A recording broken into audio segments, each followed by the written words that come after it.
हरे कृष्णा। भगवत गीता के इस वीडियो में हम दूसरे अध्याय के 8वें श्लोक से शुरू करेंगे। 7वें श्लोक में आपको ध्यान होगा, अर्जुन जी ने बोला था कि अब मैं आपका शिष्य हूँ, शरणागत हूँ, कृपया मुझे उपदेश दें। उसके बाद 8वें श्लोक में अर्जुन जी कह रहे हैं, मुझे ऐसा कोई साधन नहीं दिखता जो मेरी इंद्रियों को सुखाने वाले इस शोक को दूर कर सके।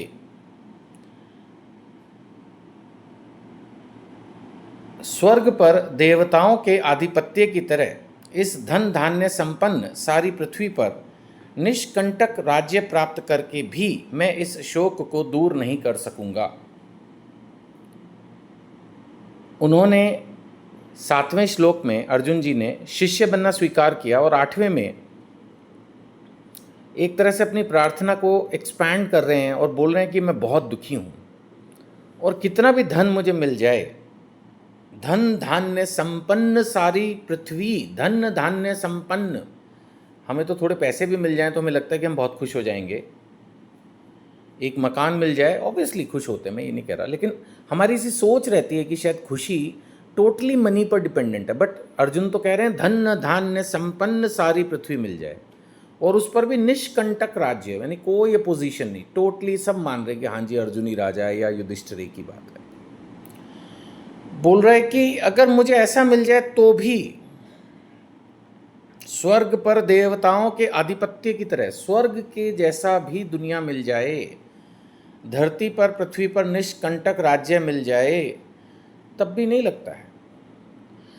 एक तरह से कहीं ना कहीं ये श्लोक भी भगवत गीता की इंपॉर्टेंस को प्रूव कर रहा है कि अगर हम अपने जीवन में भौतिक संपन्नता पा भी लें तो भी हो सकता है कि हम कंफ्यूज हों, तो भी हो सकता है कि हम दुखी हों। मैं हमेशा इस पर एक एग्जाम्पल सोचता हूँ कि जैसे सपोज हम हिल स्टेशन में गए और वहाँ के बेस्ट होटल में बेस्ट व्यू के साथ हम हैं और बालकनी में खड़े हुए पहाड़ों और बादलों को निहार रहे हैं, तो उस वक्त हमारी मानसिक स्थिति क्या होगी?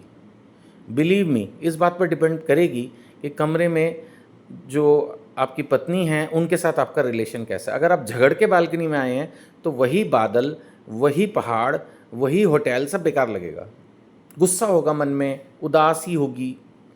और वहीं अगर आप कहीं एक ऑर्डिनरी किसी सड़क पर भी चल रहे हैं और मन खुश है तो वही जो कुछ दिख रहा होगा बहुत अच्छा लगेगा। तो कहीं ना कहीं मानसिक स्थिति हमारी भौतिक स्थिति से ज़्यादा इम्पॉर्टेंट है और उसको सही रखने के लिए हमें शास्त्रों का अध्ययन करना चाहिए, भक्तों का संग लेना चाहिए।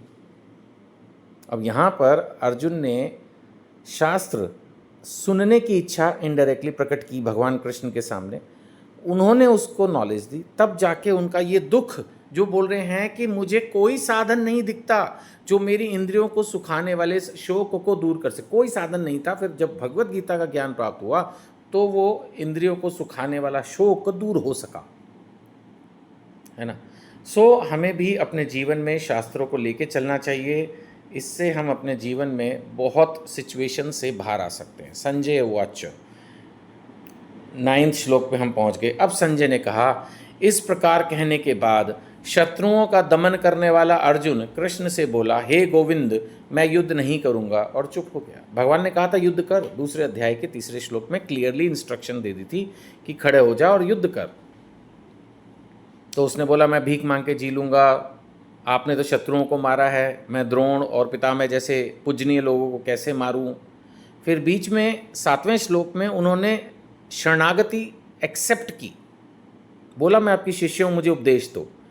बट फिर उनको लगा नहीं मुझे उपदेश नहीं चाहिए, मैं तो, मेरा डिसीज़न फाइनल है, मेरा डिसीज़न फाइनल है, मुझे युद्ध नहीं करना। तो यहाँ पर उन्होंने ऐसे डिक्लेयर कर दिया। अब जब उनकी ऐसी स्थिति देखी, जैसे एक बच्चा छोटा किसी चीज़ के लिए रोने लगे या कंफ्यूज हो जाए तो क्या होता है, माता पिता को हंसी सी भी आती है, उनको पता है कि ये बेकार की बात में ही चिंता कर रहा है। हे भरतवंशी, धृतराष्ट्र को वो संबोधित करते हुए बोल रहे हैं, उस समय दोनों सेनाओं के मध्य शोकमग्न अर्जुन से कृष्ण ने मानो हंसते हुए ये शब्द कहे। अब भगवान को ऐसा नहीं कि हंसी आई, हंसते हुए माना एक तरह से मुस्कुराहट भगवान के चेहरे पर आई। खैर भगवान कृष्ण तो हमेशा ही मुस्कुराते रहते हैं हर सिचुएशन में, और इस सिचुएशन में अपने मित्र, अपने भक्त की ऐसी स्थिति देखकर उनको हंसी आ रही है। उनको लग रहा है कि देखो कैसे छोटी सी बात को लेकर ये इतना शोक मग्न हो रहा है। जब धर्म युद्ध है और ये अधर्मी है तो इनके साथ तो युद्ध करना ही है। और फिर भगवान तो फ्यूचर भी देख सकते हैं ना। भगवान को पता है ये अभी बोल रहा है युद्ध नहीं करूँगा, फिर थोड़ी देर बाद युद्ध करेगा और विजयी भी होगा। भगवान तो सब चीज़ें जानते ही हैं। तो भगवान को एक तरह से हंसी आई, मुस्कुराहट उनके चेहरे पर आई और उन्होंने अब ये शब्द कहे। श्री भगवान वाच 11वां श्लोक। श्री भगवान ने कहा, तुम पांडित्यपूर्ण वचन करते हुए उनके लिए शोक कर रहे हो जो शोक करने योग्य नहीं है। भाई नेचुरली जिन्होंने द्रौपदी कांड किया, लाक्षागृह में उनको जलाने की कोशिश की, राज्य छीन लिया, ध्रुत कीड़ा में बेईमानी की, मतलब हर तरह से ही तो ये तो एक प्रोमिनेंट एग्जाम्पल्स हैं। हर तरह से ही तो वो लोग शुरू से इनके साथ अन्याय करते आ रहे हैं, अधर्मी उनका जीवन है। एक जैसे कहेंगे सात्विक जो जीवन होता है उसके बिल्कुल उल्टा जीते हैं ये लोग। ऐसे लोगों के बारे में क्यों शोक कर रहे भाई।